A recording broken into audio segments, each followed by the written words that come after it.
You're listening to Consolidate That. Welcome back to Consolidate That. I'm really excited for the guest that we have today. Ivan, why don't you go ahead and introduce Clint to us? Hi, I'm Ivan Zach. Very excited to introduce my friend Clint Latham. He is the founder of the company called Luca, and he owns 2 senior Yorkies. Clint understands the need to have a trusted veterinarian to care for his family members. Clint's goal is to help veterinarians realize the value of their data and help them to take steps to protect it, so that they can focus on what is most important, quality care for our 4-legged family members. While working and speaking with veterinary hospitals all across country, Clint saw a drastic increase in number of cyber attacks to veterinary industry. Clint decided to build a solution to keep hospitals protected while simultaneously keeping IT costs under control, providing veterinary hospitals the services they need and nothing they don't. Clint, welcome to the show. Thank you for joining us. Thank you. I guess I should probably update my bio listening to you say that because, our Yorkies unfortunately passed away this year. We're now in full-on puppy mode. We waited like 3 months, I think, and then, now we're in new puppy mode. So we have a Woodle now, so I should say, I guess I have a Woodle. What is that? This is anything with poodle. So what is that, Woodle? Yeah, he's a soft-coated Wheaten Terrier mixed with a poodle. Oh, wow. I'm behind. I don't know what the first part was, but I know what a poodle is. Yeah, Wheaten Terrier. I didn't really know much about him either, but then it just kind of as far as everything we were kind of looking for in a dog, it just checked all the boxes. So yeah, that's my bio. I just like to say Woodle. That would be so cool. Yeah, it's a Woodle. Yeah. Well, you don't know? Yeah. That's really cool. Well, Clint, it's been a while since we connected last time. I know you were just starting with Luca, and I thought it was a really cool idea. We just started with VIS, and we were talking about helping consolidators from different angles. And it seems like you progressed in that way more than we did. So you're working with multiple consolidators, and you're also working with individual hospitals. But I want to dive into what we started to share before the recording. You told us about the attacks that are happening at the hospitals and consolidators and some figures associated with that. So why don't we start with that? Yeah, so I guess what we were talking about is that the veterinary industry as a whole is really interesting when it comes to cybersecurity, because when you talk to a consolidator, like every time we have a meeting with a CEO of a consolidator, they're really worried about the data. But then on the flip side, they're not really worried about it, right? It's like, oh, who really wants Fluffy's medical records? What we were talking about earlier is that it's interesting in that VetMed a number of years ago was kind of caught up in cybersecurity incidents from a criminal standpoint, as these attackers were going after the medical industry as a whole. And so VetMed kind of got lumped into that as an ancillary. What we've seen over the last couple of years is actually direct targeted attacks towards the industry as a whole. And with consolidators are at a really unique position because there's a lot more money flowing through the consolidator. And so once the criminal or cyber criminal realizes that the hospital that they've crafted a fake resume for or whatever, because we're always hiring, once they realize that that hospital is owned by a consolidator, they realize the pockets are much deeper. So we generally see claims. So I'm not sure how deep you want me to go here, but generally it's 2 stages, right? It used to just be like if they were going to deploy some sort of ransomware attack, they'd get in, lock you out of the data, and it was done. Once they lock you out of the data these days, especially within the last 12 to 18 months, they've already been there for weeks. So they have started pulling all sorts of data. They hide the traffic, making it look like it's Adobe signatures that are coming through. So hopefully your firewalls and stuff like that don't catch it. They look for other ways to try to mask massive amounts of data coming through, so it looks like normal traffic. So maybe they might hide it as like you're using one of these vet vaults. They may try to use the same signatures so that you can't see 200, 300 gigs worth of data coming off the network. But they steal all your data. Then they tell you they have all of your client records. They're going to then sell it on the dark web unless you pay them. And then if you refuse, then they lock you out of your data. So what's interesting is as they're targeting it, if they realize that you're a part of a consolidator, that claim usually it'll still usually stay below $500,000 because the $500,000 is the FBI threshold. So in order for the FBI in the United States to get involved, it has to be over $500,000 before they'll even look at the claim. So if they stay just below that, they know in this case is with consolidators are moving hundreds of millions of dollars a quarter or a month, that to request 400,000, 500,000, 449, that they're going to have the money to do it. And they're really sticklers about it. Whereas opposed to the individual hospital that's individually owned, they're usually requesting about 135,000. And I think the AVMA, their cybersecurity PLIT in 2019 was about $132,000 was their average claim for 2019. So we can imagine that that's gone up somewhat over the last year, especially since we've seen a 400% increase in cyber attacks, especially since the start of COVID. There's so much interesting that you said there. So essentially, there's a business out there that attacks veterinary hospitals or consolidators, and they have a price tag. Essentially, there's also FBI has a price tag when they would care about you.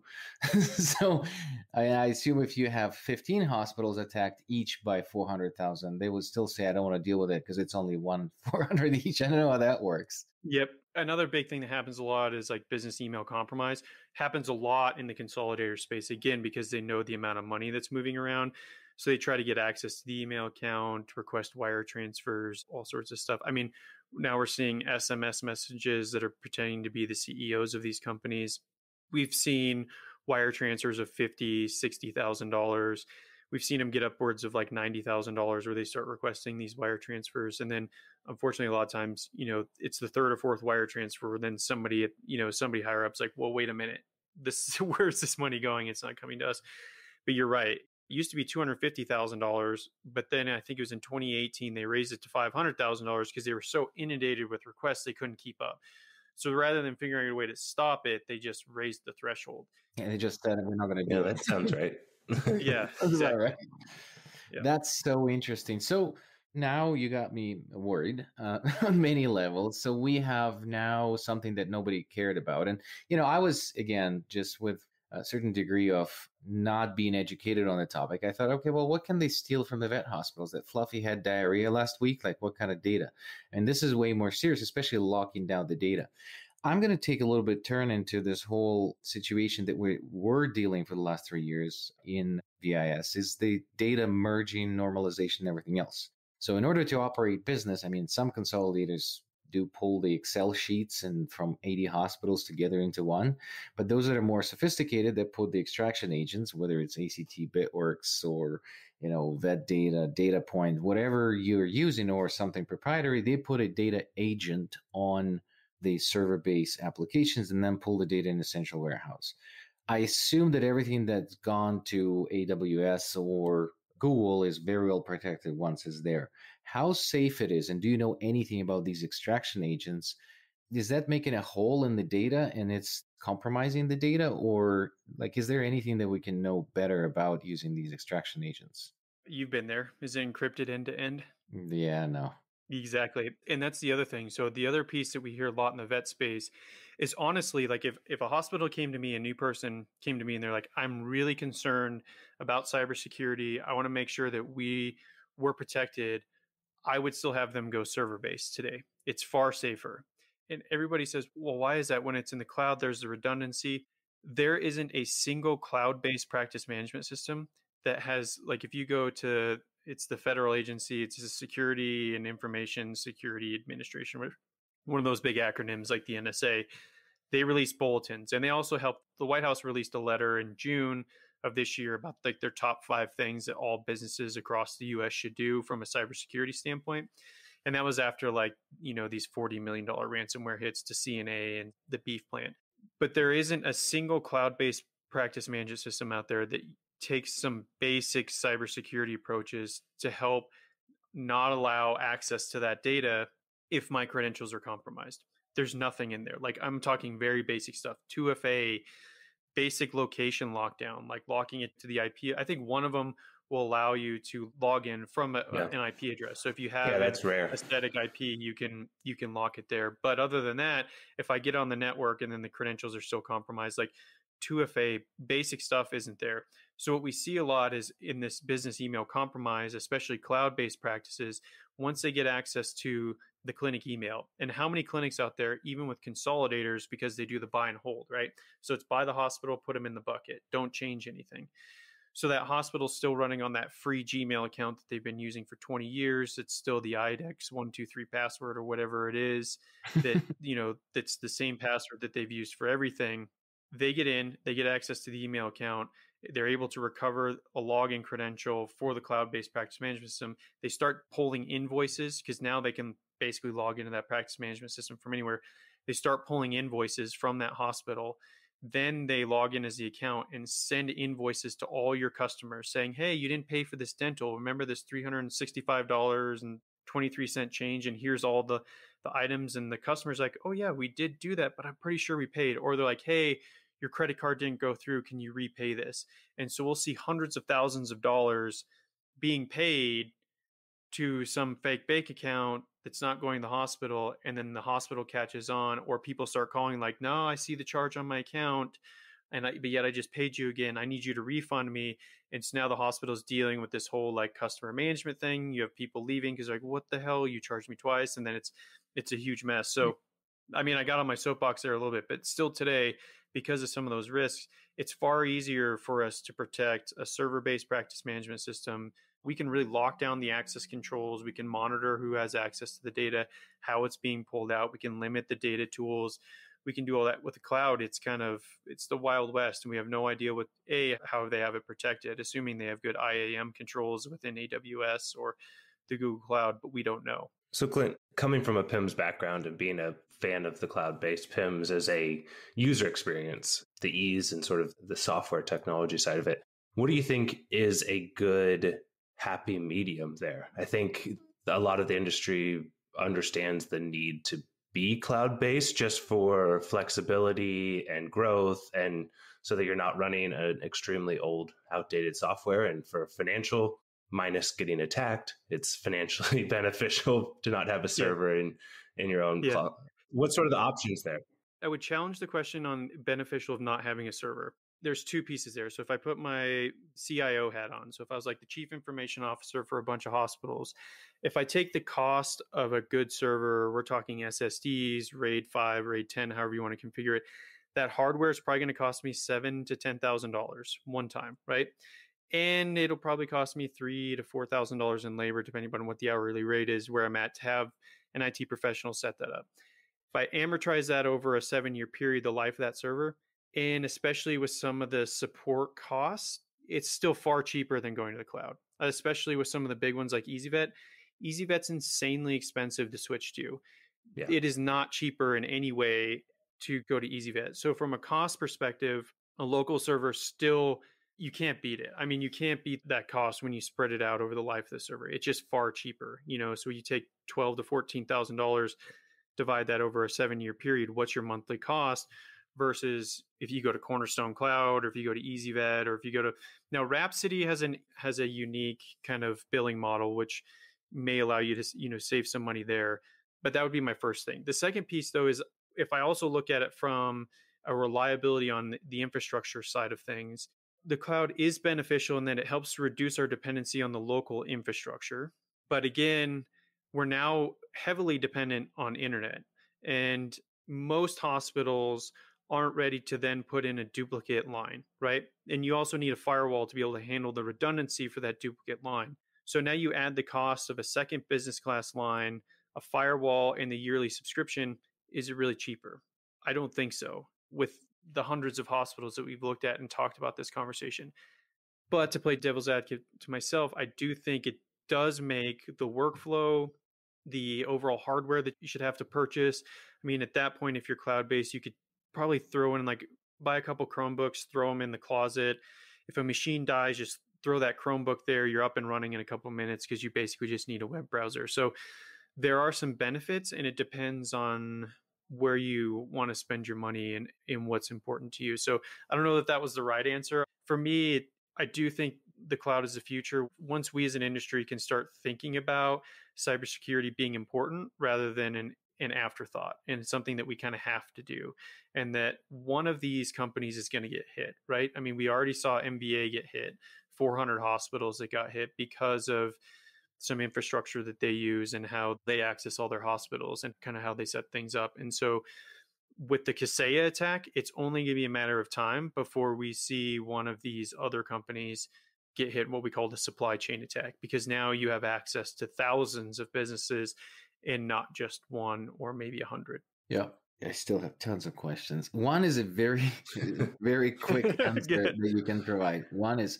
which PIMS has that local IP login lock? I think it's EasyVet that will allow you to log it by location. I think they're the only one right now that will allow that. Nobody has 2FA, which is basic, right?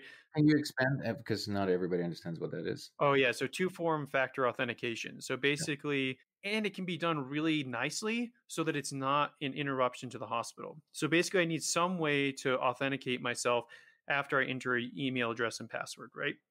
Yeah. Because if we look at the history of cybersecurity, the idea that when software was being made that we would have to have user accounts to protect people from accessing it wasn't even something we thought Right. about, right? Like it Mhm. wasn't, cybercrime wasn't there. And so it was an afterthought. Like, how do we put a band-aid on this problem?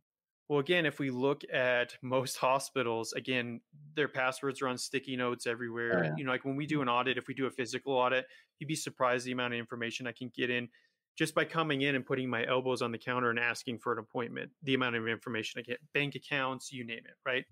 So we know hospitals as a whole generally aren't very data protective or conscious when it comes to cyber threats. So we have really bad username and password combinations that likely have been exposed hundreds of times. And then we don't have this secondary piece to where if that, somebody then tries to log in as us, it alerts us. And where I think this can be done really nicely is that, especially with browsers, all browsers are fingerprinted unless you're using the Brave browser. But I doubt anybody in a hospital is using Brave. I think 99.9% of hospitals use Google Chrome. Yeah. So that browser is fingerprinted. So once you authenticate once with 2FA, it should hold that 2FA for 30 to 60 days before you have to re-authenticate. So it's not like every morning you have to come in, pick up the phone, hit yes to say, yes, it's me, or go into an email account and get a unique code to log you in, or use Authy or one of these easy 2FA applications. But if our credentials were compromised and somebody saying Bangladesh then tried to log in as us, it's going to see a new location. It's going to request that 2FA. You should get immediately notified that somebody was trying to access your account from a new location. And then it immediately notifies you to change your passwords because you've been compromised. So these are basic things that we can do to help keep this data safe that we just aren't doing. More questions? This is fascinating. I'm moving into a Faraday cage. That's all I know. I'm just going to exactly. everything. Yeah. I'm going off the grid now, guys. So this is my last podcast. Sure. Yeah, don't get me started on personal privacy either. So here's this scenario, just to be practical for those that listen to this, because a lot of consolidators are. There's two things that as a consolidator I want to do as soon as I buy a hospital. I want to be able to get the data. And that's where I started with the question. So I kind of want to go back to it and ask it again. What we probably would do immediately when we buy a hospital, we would want to put some sort of agent. And, there's like 5-6 providers right now. And then we want to get the data. So that's part one question. And how safe is that and how that compromises in addition, or if you have other means, then this particular gateway for the data for yourself is not that dangerous, or how can you protect it? And the second question kind of leading to, we'll help with the first one. As soon as we bought the hospital, let's say our message, we're not changing anything, at least for now. And then your PIMS is your PIMS. Let's leave even the cloud out of it. Or a combination of, because we might have 20, 30 hospitals, cloud plus server base. What are those things that are during acquisition? So this is where softball to you. So how do you find you to help with the pre-assessment? But then after that, what do you do at minimum after? Because early consolidators don't have the finances to actually invest into the full infrastructure. What are those minimal things that if I have a combination of server-based and cloud-based that I should do immediately post-acquisition? Okay. So the first thing, if I was a consolidator and let's say I want stuff to be in AWS because I want the development platform, right? I want all the fancy stuff that comes with it. It's pretty simple. You can do end-to-end VPN connections from, as long as the server, again, this is another problem, is that most hospitals don't have a firewall, a basic business class firewall either, right? Like doing basic IDPS, so which is intrusion detection system. So, but if they do have a firewall, you basically just could create, within AWS, you can create as many end-to-end connections as you want. And then once that data is encrypted, you're fine, right? Think about it like if you are using the internet, like every time, there's this whole idea that VPNs are the end-all be-all of security. You hear this a lot on the radio and, ExpressVPN, you want to be safe. And it's like, well, if I go to a coffee shop, I won't touch anything work-related unless I'm connected to a VPN. Because at that point, it encrypts my communication. And so what's fun to do is there's free software. There are operating systems that I can install on a thumb drive. There's one called Tails. I plug it into my computer, it will boot, and there are a whole bunch of hacking tools. One thing I can do is I can buy a $20 Wi-Fi card off of Amazon, plug it in, put it in monitoring mode, and it just sniffs every bit of traffic that's coming through. So like, I'm not recommending this. I haven't done this. Sure, you per did. se. No one saw you wink. This is a Yeah. podcast. I saw him wink. Did you? So if you wanted to get free Wi-Fi at a hotel, or you wanted to figure out what room somebody was staying in, you sit in a hotel lobby, because the way Wi-Fi works, this is another thing most people don't understand, is that when you're a Wi-Fi access point, until everybody switches to Wi-Fi 6, and then there's still some limitations there. But with Wi-Fi, is that when I sit down in that lobby and I would go to log in, I'm like, and it asks me what room number and what's your last name. As soon as I key that in, my computer tries to communicate to the access point. When the access point communicates back to me, it sends the request to every device connected to that access point. It's then up to the device to say, nope, not me, not me, not me, not me, not me, not me. And then your computer says, yeah, it's me. So if I have a cheap $20 Wi-Fi card that's running on Tails in monitoring mode, I can sniff all that traffic and I can dump it to a massive log file. There's a guy called Cam the Carter who used to go to small businesses, including veterinary hospitals. He would sit in the parking lot and he would use basically Wi-Fi sniffing, because the way credit card transactions used to work is the computer used to have to hold it in the raw text in memory. So he knew once he could grab that kind of raw memory, and I'm making this really short, there's a lot more technical stuff that he did, he could get credit cards. So he stole, I think it was like $50 million just by accessing free Wi-Fi from small businesses. So quick question, how exactly did you fund your initial startup? Actually, a friend in the industry was the one who was like, dude, we need to do this. And I was like, I've got some money to help keep myself alive. I need some money to start investing in this. And that's how it all came about. Yeah. What should I do as a consolidator if I'm buying a hospital with server or cloud? Are there measures that we can call Clint and say, Clint, can you help us? Yeah. And even that, it's free. So if you go to our website, luca.vet, you'll see this. There's a button at the top that says 5 simple steps to protect your hospital. Click on that. It's an ebook. It gives you the 5 things that you can do that basically are free. Like we do recommend a password manager. That's pretty cheap, anywhere from $5 to $10 a month, depending on how many users and how complicated you want to get with it. But it's got 5 things in there that you can do to really help step up your cybersecurity game that really you don't have to involve us. Now, if you wanted to reduce the load, one thing that we talk about in the book is just backups. I can't tell you of all the audits we've done, consolidator or not, again, because most consolidators are buy and hold. They don't really touch it. The IT guy stays in place.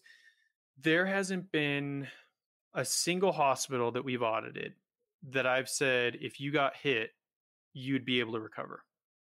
And I can't tell you how many hospitals that we've audited or looked at. So, I think to any consolidator out there, that should be the scariest thing, right? Because if I come to you, like, let's say I owned a hospital and I was like, hey, Ryan and Ivan, like, I want to sell you my hospital.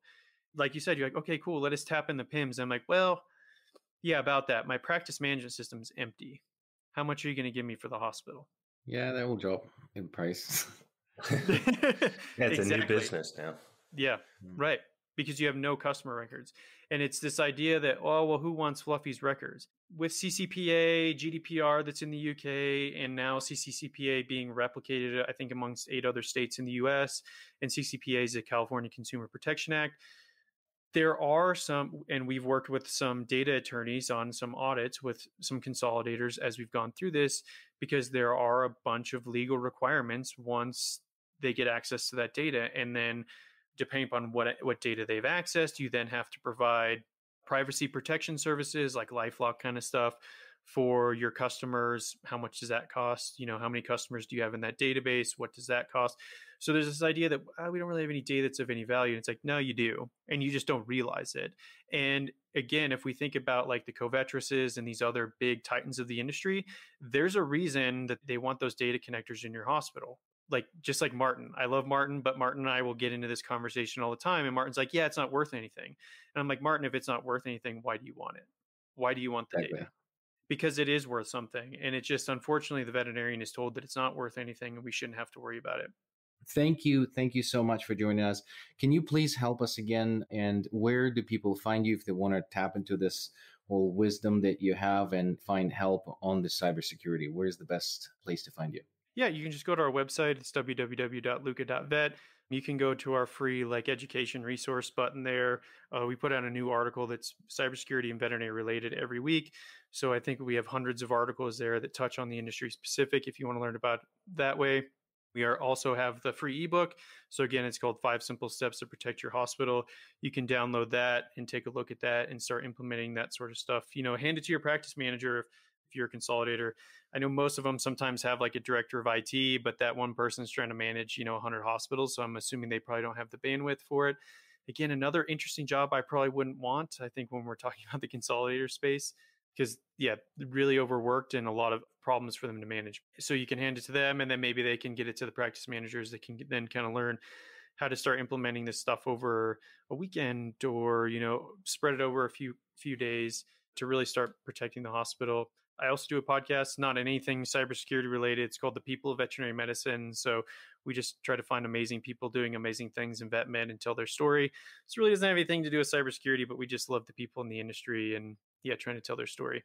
And then, I'll be speaking at Wild West Vets and Fetch this year, also the Independent Veterinary Practice Association, but I don't think that probably doesn't matter to consolidators. So yeah.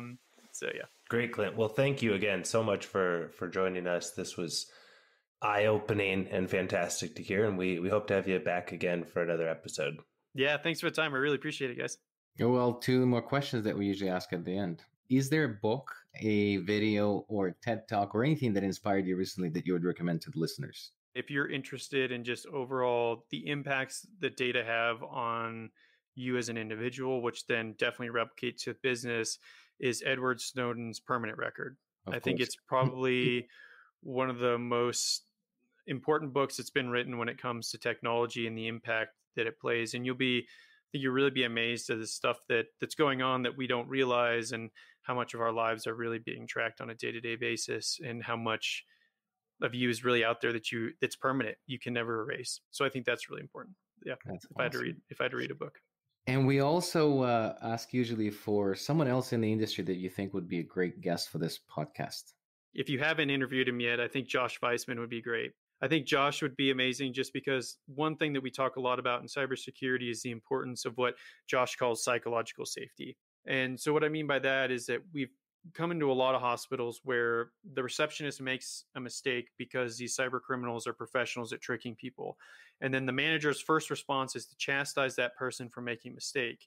And it's like, no, what you don't realize is that these people are professionals, and you have a receptionist that's not a cybersecurity professional to understand that they've been tricked. And we're an insanely empathetic industry. One reason that I love it. And so we need to find a way to allow our staff the psychological safety to be like, I think I made a mistake. I think somebody got me, because those minutes are incredibly, incredibly valuable. So the sooner we can mitigate an incident and implement our incident response plan, the sooner it goes from a minor inconvenience to a major disaster, right? So allowing our staff to have the safety to come to us if they feel like they've made a mistake is insanely, insanely important. And I think Josh is also writing a book for AHA and building culture in the hospital and stuff like that. So I think he would be a great guest, especially for... I love Josh. Yeah. Really should invite him. Yeah. Any consolidators that are looking to change things. Up their game. Yeah. Well, Clint, thank you very much. Hopefully we got you more exposure that you need as a business. And I have a lot of questions that I will ask after the recording. So all right. Awesome. Thanks, guys. I appreciate it. All right. Thank you. Cheers. Thank you so much for listening to Consolidate That. If you want to hear our new episodes, please find us on any podcast platform. Also, you can learn more about us on our website at vetintegrations.com.